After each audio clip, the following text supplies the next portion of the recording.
Bespoke Communicators operates in the area of what we call leadership communication. And by that I mean what we do is we help individuals and the organizations they represent to communicate with whatever they perceive to be an audience.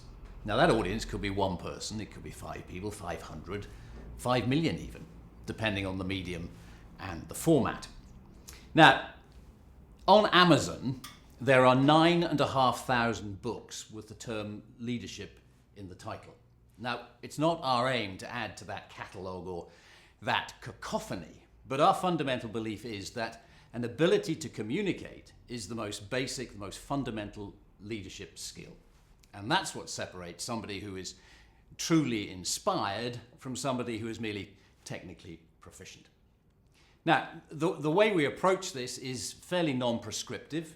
We're not making people conform to some model of excellence. We're not trying to change people's personality or any of that sort of stuff. What we are trying to do is help them to, I suppose, find themselves.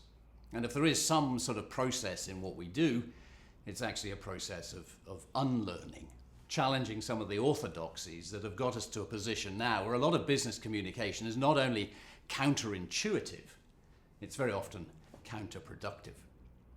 Now, some of the things that we have issue with, and I'm going to use a couple of technical terms here, which may bamboozle a few, we try and challenge the curse of what we call institutionalized mediocrity. And what that means is people who represent a particular organization adopt a manner which they think is appropriate for somebody representing that organization. And what you end up with is a face that is Botoxed, a body that is paralyzed, a tone that is monotonous, and you end up with something that is anodyne and soulless and gives the client or potential client very little reason to choose your product from anybody else's, because you all look exactly the same. The other element that we try and deal with is the issue of what we call the leadership communication gap.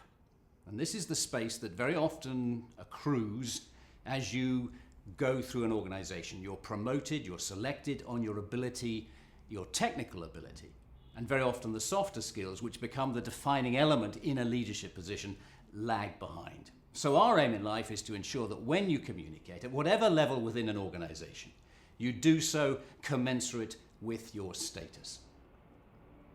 The client base is mostly banking, finance, insurance, and the professions, lawyers and accountants. Many of these clients that we've worked with for more than 15 or even 20 years. So we tend to go deep and we stay long. This is not a churn and burn type operation. We see value in having a relationship-based approach to the way that we do business, and it's much more satisfying to be seen as something more than just a mere vendor.